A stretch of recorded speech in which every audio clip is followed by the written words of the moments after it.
All right, guys, the best diet when it comes to losing weight. Question that we all want to know, right? And you've tried this, you've tried that. Now you're even thinking about going on Ozempic, and the world's coming to an end because you can't figure out that magic piece of the puzzle. So let me kind of give you guys a good scope of what I would do if I was trying to lose weight. Now, here is my background. My name is Mike Over. I've owned a gym for 12 years. I've written for a lot of many national publications like Elite Fitness, T Nation, Inside Fitness, and I love sharing my knowledge. And I've even been featured on ABC News for helping people and helping a lot of busy parents in general just truly find that sweet spot when it comes to losing weight. Now, let's get back to the topic here. Losing weight. There first has to be a part of the equation you fall into. And there's two sides. So let's first get that out of the way. What side of the equation do you fall on? There is the healthy side. There is the unhealthy side. More often than not, you are on the unhealthy side, which consists of stress, inflammation, poor diet, a lot of lack of sleep, maybe hormonal health on the decline, and lots of different external environmental toxins built up within your system. For the average person, okay, that's deemed healthy, a caloric deficit is all that would be suffice to help you lose weight. It really just comes down to that fact, right?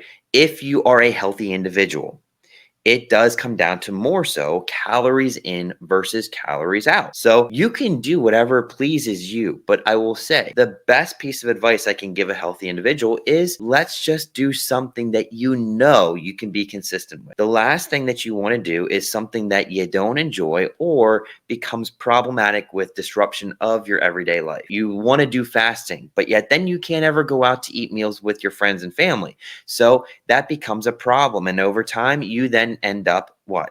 Falling off track. So you've got to find a routine that works for you. And at the end of the day, the most simple one is just to eat less food.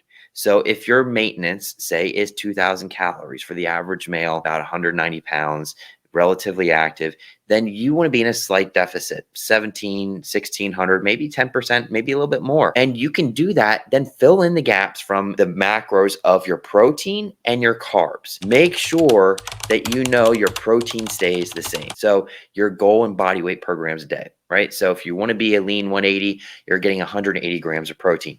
You fill in your fats and your carbs however you please. If you love more fats, great. You love less, fine. Then plug them in, and the rest of your calories come from what? The fats and carbs. So stick the protein in, then sort the fats and carbs however you wish. There's no need for you to go carb free. There's no need for you to go intermittent fasting. There's no need for you to try keto. Now, will these things push results a little bit quicker and be more conducive to certain lifestyles? Absolutely. You know, you've got to fit what works for you. So once you find that fit, you stick with it. And the thing is, though, you can't stick with something forever, okay? Every diet works till it doesn't. So I've got to remind you that keto and literally carnivore and intermittent fasting, all they do, great for people that are going to spike cortisol levels. So people that are high stress individuals, people that are already short on sleep, people that are already very suffering with a lot of emotionally stress or inflammation in their body can maybe only see this type of a result from that type of nutritional program for a short term before things get worse. So not to mention a lot of people, they get more the hangry, the mood swings, the anger that comes out, the hangry, right? The angry and hangry. So you've got to be making sure that your diet fits your lifestyle. I can't stress that enough if you're healthy. So now that we've talked about the healthy individual, let's go to the sides of the unhealthy, right? This is where things become a little bit more strategic because it doesn't just now necessarily mean calories in and calories out. You can't just say eat less with these people. How many women come to me saying, Mike, I've eaten 1,000 calories and I'm still not losing weight? Or guys that say, Mike, I've been trying everything. I work out and I look the same. This happens in individuals that have done a lot of damage to their body. And it doesn't mean overtraining. It doesn't mean undereating. It can be a lot of different things, whether it's environmental, emotional, physical, neurological. So there's a lot of different factors that can basically take your body from a healthy state to a unhealthy state. And when we talk unhealthy, this can be things that maybe are high CSRP, inflammation levels, maybe they're lower sex hormone levels, high cortisol, low leptin, off, your thyroid becomes inefficient, adrenals become off. These things will alter your body's what? Ability to disperse and actually absorb nutrients and get rid of energy quicker and more efficiently. Then we can even talk about the gut, right? Is the gut healthy?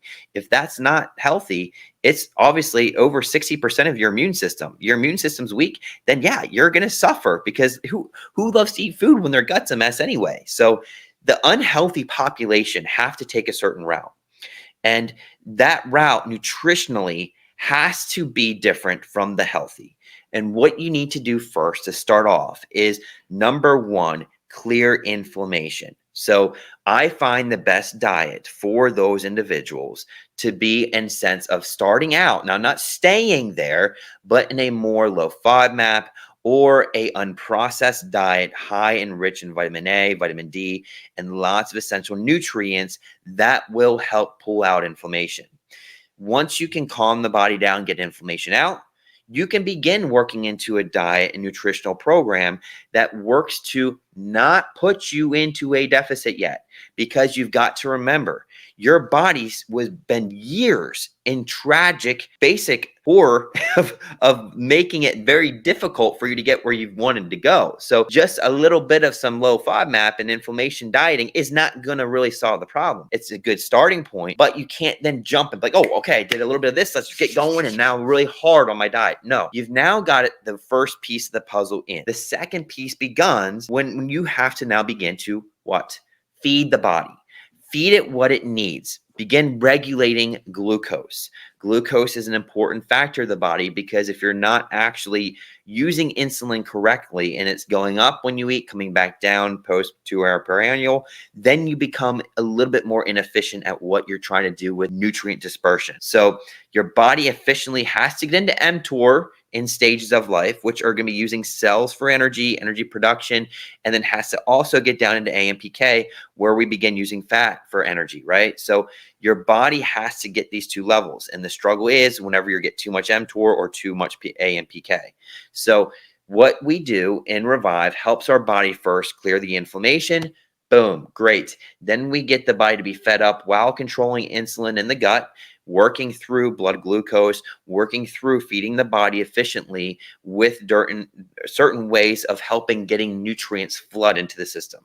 This then helps clean out the system, improve hormones. So now that inflammation's gone, hormones are good, we can begin playing with your nutrition, right? Having some fun. Then whether you want to try some keto, great. Maybe you want to do some carb cycling, awesome. Maybe you want to do carnivore, cool. It becomes then more of a game as to what you feel fits for your lifestyle. And then you can begin to work that until we find that there becomes another what?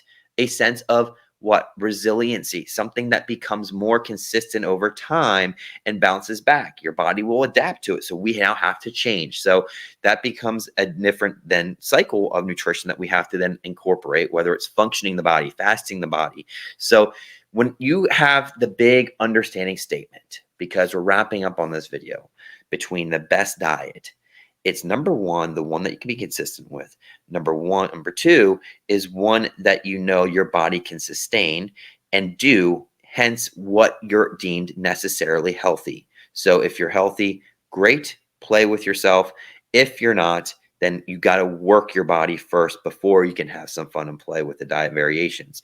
So I hope that gives you a good sense as to what and where you need to go. But overall, this should be a good starting point for you to understand what and why we do what we do in Revive, because we live in a world right now that's full of a lot of stress. And the biggest thing that we now are seeing is people wanting the shortcuts for Ozempic and just short-term dieting, 30-day quick fixes, but it's not going to be a lasting result for you.